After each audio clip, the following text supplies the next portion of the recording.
Masalahnya kebanyakan mikir. Tawasul Habib, tapi mustahil. Tawasul yai, tapi gak masuk akal. Imannya orang sekarang bukan Al-Quran dan Sunnah, imannya adalah akalnya. Ngeri. Yang menjadi pegangannya bukan Allah Ta'ala, yang menjadi pegangan adalah strateginya, kemampuannya. Kalau bangsa kita ini pakai strategi, gak merdeka sampai hari ini. Kenapa? Lawan Belanda, dijajah 350 tahun, pakai meriam, pakai senapan, modal bambu runcing. Tapi karena dahulu bangsa kita ini, Masya Allah, para ulamanya, masyarakatnya berbarengan yakin dengan pertolongan Allah Subhanahu wa Ta'ala. Subhanallah, para habaib mengatakan udah merdeka sekarang, proklamirkan sekarang, gak pakai mikir, gak pakai repot, pilih hari Jumat, subhanallah, merdeka, selesai. Heran itu dunia, kok bisa ya Indonesia merdeka? Modalnya bambu runcing. Kenapa? Pakai iman. Akal dipakai tapi nggak ditaruh di depan. Akal itu di belakang. Iman itu harus jadi pemimpin. Jangan ngakalin iman dengan akal, tapi jadikanlah akalmu beriman. Orang sekarang ini pakainya akal, logika. Coba dulu kalau datang ke tempatnya ustaz, tempatnya guru, tempatnya habib, pertanyaannya, udah ziarah ke sana belum? Kamu udah ziarah ke tempatnya Syekh Fulan belum? Kamu udah ziarah tempatnya Habib Fulan belum? Kamu udah baca Simtu Nurul belum?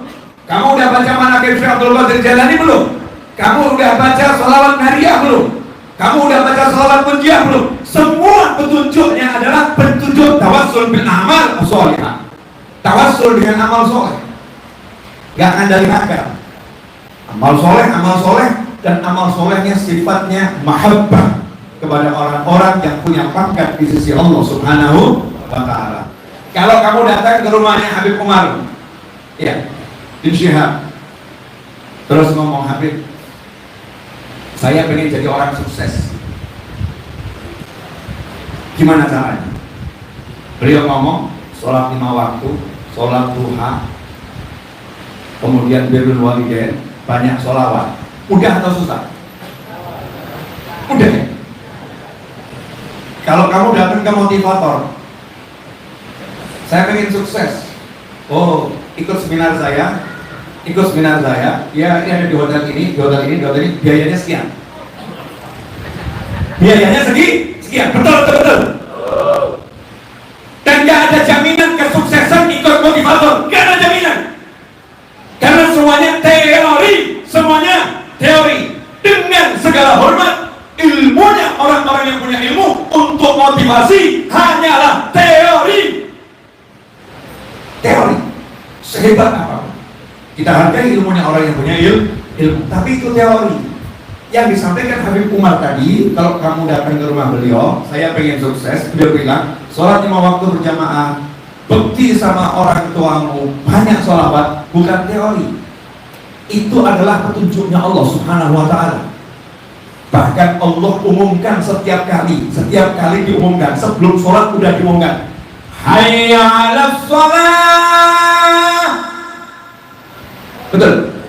Hayya 'alas shalah. Lanjutannya apa? Hayya 'alal falah. Hayya 'alal falah. Ayo sholat, ayo sukses. Ayo sholat, ayo sukses. 5 waktu di Indonesia kita syukurin. Di Indonesia azan itu mudah. Terima kasih negaraku. Setiap musola, setiap masjid, rest area, gak ada orang azan dihalangin. Masya Allah, azanlah, kumandangkanlah. Singapura, sorry bro, susah cari azan. Hong Kong, susah cari azan. Jepang, susah cari azan. Amerika, susah cari azan. Indonesia Raya, Masya Allah, susah sembunyi dari azan. Betul. Susah. sembunyi dari azan di Indonesia nggak bisa. Hayya 'alal falah. Ayo sukses. Siapa yang ngajarin azan? Mimpinya Sayyidina Umar bin Khattab radhiyallahu ta'ala yang dibenarkan oleh Nabi Muhammad SAW. Artinya takdir Nabi, ajaran Nabi berarti jaminan dari Allah Ta'ala lewat lisan Nabi Muhammad SAW. Mau sukses, sholat. Bukan teori, jaminan. Kalau dari Allah, dari Rasulullah itu bukan teori. Rubah mindsetnya. Bukan teori, jaminan pasti, gak mungkin tidak. Birrul walidain, jaminan lagi, bukan teori. Ridullah, biridul walidain, wasuhdullah, bisuhdil walidain. Ridhonya Allah bergantung ridho orang tua. Amarannya Allah bergantung amaran orang tua. Kalau kamu senangkan orang tuamu, Allah senang sama kamu. Kalau udah Allah senang sama kita, selesailah urusan dunia akhirat. Selesai, bukan teori, jaminan. Sholawat, apalagi sholawat. Ini akan saya jelaskan hadiah dari Prois Am PBNU. Sering nggak di pengajian dengar Habib Mahdi, Habib Umar, atau para habaib yang lain, atau para guru mengatakan sholawat itu meskipun riya diterima sama Allah Ta'ala? Pernah? Pernah ya? Pernah nggak dengar orang yang mencibir, nyinyir? Emangnya sholawat lebih hebat dari sholat? Sholawat kalau riya nggak diterima, kok sholawat riya diterima? Emangnya sholawat lebih hebat daripada sholat? Masya Allah, ini orang mau membatalkan data dengan kata-kata. Umat Islam, Islam ini agama data, bukan kata-kata. Al-Quran wa Sunnah, ilmunya para ulama adalah Al-Quran dan Sunnah. Makanya para ulama gak pernah ngajak orang, ayo kamu kembali Al-Quran dan Sunnah, enggak. Karena para ulama ini selalu bersama Al-Quran dan Sunnah.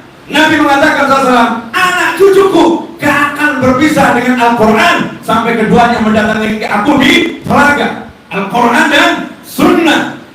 Retorika berbahasa gak kepake.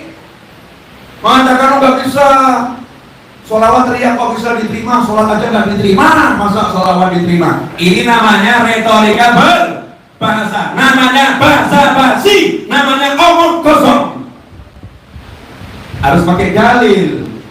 Kalau Nabi bilang, oh sholawat dengan riya itu nggak diterima, sholat dengan riya nggak diterima, boleh kamu ngomong gitu. Tapi nggak pernah Nabi ngomong begitu ya. Nah, lantas kenapa ada kalimat sholawat riya diterima? Dalilnya mana? Dalilnya adalah Sahih Bukhari. Dalilnya Sahih Bukhari. Dalam kitab Sahih Bukhari disebutkan ada satu kisah mimpi salah satu keluarga Nabi Muhammad SAW, salah satu keluarga Rasulullah SAW, kerabatnya Abu Lahab. Kerabatnya Abu Lahab mimpi bertemu Abu Lahab. Abu Lahab ini kafir dan sudah jelas tempatnya di neraka. Itu vonisnya orang masih hidup, sudah divonis di neraka bersama istrinya Abu Lahab. Ada di Al-Quran. Luar biasa kan? Mukjizatnya Al-Quran.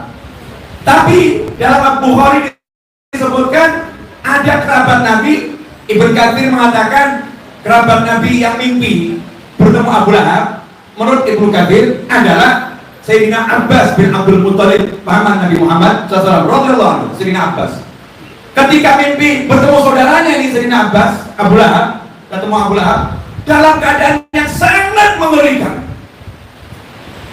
mu'adzab, mengerikan. Nanya, apa yang kamu dapatkan di sana?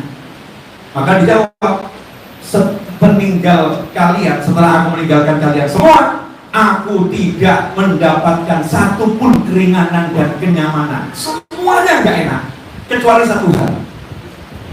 Kecuali satu hal. Setiap hari Senin dari setelah ibu jari dan dari telunjukku ini, aku diberi minum oleh Allah Ta'ala. Setiap hari Senin kasih minum. Kemudian ada kelanjutannya di Sahih Bukhari tadi. Kenapa kok dapat itu hari Senin? Karena di hari Senin Abu Lahab memerdekakan budaknya yang namanya Thuwaibah karena senang mendengar lahirnya keponakannya yaitu baginda Muhammad Sallallahu Alaihi Wasallam. Sahih Bukhari maknanya kurang lebih seperti itu. Ini kok bisa jadi dalil? Oh itu kan mimpi. Mimpi kok dijadikan dalil? Lagi-lagi retorika berbahasa. Retorika berbahasa gak kepake. Ulama gak butuh bahasamu, butuh data. Siapa yang bilang mimpi gak bisa jadi dalil? Bahkan Allah jadikan mimpi itu mukjizat Nabi Yusuf alaihi salam. Mukjizat Nabi Yusuf takwil mimpi. Nabi Ibrahim itu perintah untuk menyembelih Ismail alaihissalam lewat mimpi. Para anbiya wal mursalin sebelum dapat wahyu lewat malaikat Jibril langsung alaihissalam itu lewatnya lewat mimpi. Mimpi menurut Nabi adalah satu per 46 bagian daripada kenabian. Rasul menyatakan ru'yatul mu'min, mimpinya seorang mukmin adalah bisyarah, kabar gembira dari Allah Subhanahu wa taala, mubasysyirat. Gak ada lagi wahyu kecuali nanti mimpi-mimpi yang Allah berikan kepada orang-orang yang beriman. Mimpi adalah sesuatu. Jadi kalau ada Habib kisah mimpi, guru kisah mimpi, jangan dibilang itu dongeng, itu cerita omong kosong. Mimpi punya sesuatu menurut Allah dan Rasulnya, baginda Muhammad SAW. Makanya sampai diancam orang-orang yang ngarang mimpi sesuatu padahal gak mimpi sesuatu, gak akan mencium aroma surga. Saking sakralnya mimpi. Itu yang pertama. Jadi kalau disebutkan di Bukhari ada mimpi, itu sesuatu yang luar biasa. Yang kedua, yang menceritakan mimpi ini di dalam kitab Sahih Bukhari, Imam Bukhari. Imam Bukhari itu meneliti 600.000 hadis yang beliau hafal, kemudian beliau pilih dalam kitab Sahih Bukhari. Ini yang paling best of the best dari apa yang beliau hafal. Setelah istikharah mujahadah yang luar biasa. Kenapa tadi setiap hari Senin dapat minuman? Karena senang bebasin budak, karena senang dengan kelahiran Nabi Muhammad SAW. Betul? Apakah senangnya Abu Lahab dengan kelahiran Rasul sama dengan senangmu dengan kelahiran Rasul? Hasya wa kalla. Enggak. Kalian senang dengan kelahiran Rasul karena lahirnya Rasulullah SAW. Abu Lahab gak ngerti ini keponakannya Rasul. Enggak. Belum ada memproklamasi penetapan ini Rasulullah, nanti umur 40 tahun baru ditetapkan. Ini baru lahir.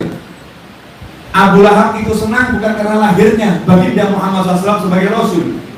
Beda dengan kalian semua. Kita senang karena lahirnya Rasulullah. Tapi Abu Lahab senang karena lahir keponakannya tidak perempuan, lahir keponakannya laki-laki. Karena kalau saat itu lahir perempuan, nama besar Abu Lahab jatuh. Abu Lahab ketar-ketir hatinya, khawatir hatinya. Kalau sampai lahir perempuan, hancur wibawaku di hadapan orang-orang Arab, terhadap suku-suku yang ada, terhadap orang-orang Quraisy, hancur wibawaku. Maka begitu dikasih tahu oleh Thaibah lahir laki-laki, Abu Lahab senangnya luar biasa. Tidak jadi hancur nama baikku. Maka Abu Lahab sedekah bebasin budak, itu namanya sedekah politik. Sedekah politik. Maksudnya sedekah politik bagaimana? Gak ikhlas, cuman ya karena nama baiknya. Sedekahnya gak ikhlas. Bebasnya tuh gak ikhlas, cuman biar orang tahu aku senang laki-laki loh, laki-laki.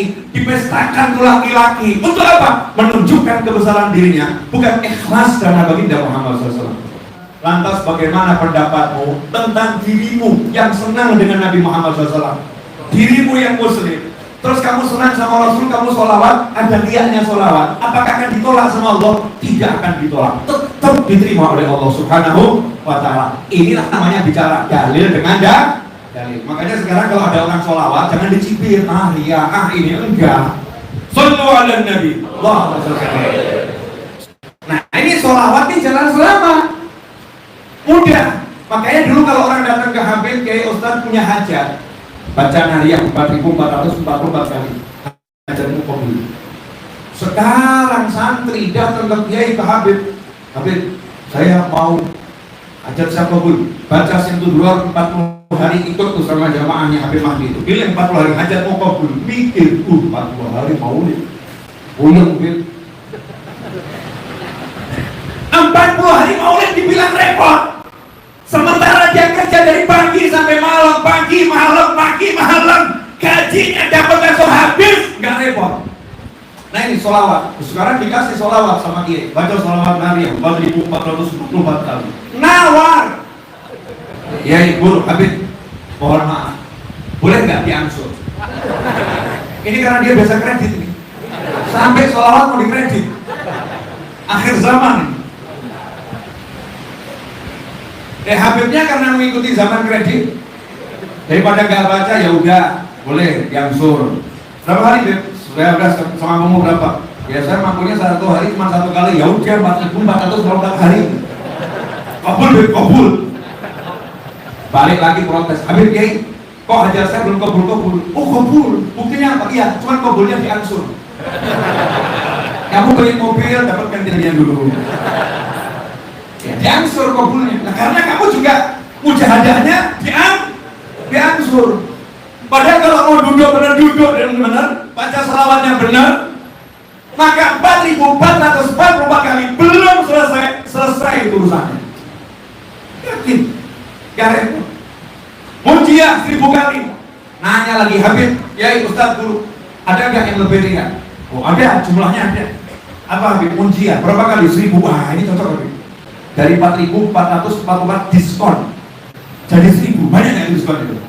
Banyak. Sholawatnya apa? Munjiah. Gimana bunyinya? Allahumma sholli ala sayyidina Muhammadin wa ala alihi wa sahbihi sholatan tunjina biha min Allahu akbar. Pakai Habib. Wah panjang Habib. Ada lagi nggak lebih pendek? Protes terus, minta diskon terus. Ini umat zaman sekarang ini dikasih yang muda masih, masya Allah, kita diskon terus. Padahal itu sholawat munjiah 1000 kali, kalau dibaca satu hari selesai. Satu hari dibagi 5 itu cuma 200. 200 dibagi 2 100 sebelum sholat, 100 selesai sholat, satu hari selesai. Hajatnya pasti kabul. Gak mungkin gak? Tidak mungkin tidak, pasti. Ini mau pasti. Asal adabnya betul. Karena kekuatan sholawat luar biasa. Nah akhir zaman ini kalau pengen selamat jalan yang mudah, tadi udah saya buktikan sendiri ya. Tawassul dengan para wali. Habib Mahdi gak repot-repot, cuma satu syair selesai. Saya sampai sini. Cuma dengan satu syair. Saya punya hutan banyak waktu itu. Cuma dengan satu kalimat selesai. Cuma satu kalimatnya itu Medina. Ya Rasulullah datang ke sini, ini di Solo banyak hutang ya Rasulullah. Tolong bereskan ya Rasulullah. Selesai. Pulang ke Solo selesai hutang. Oh iya, kalau baru ziarah wali-wali lokal Palembang aja beres, apalagi ziarah pemimpinnya para wali, ya selesai luar biasa. Makanya para ulama itu senang ngajarin, datang hal sana,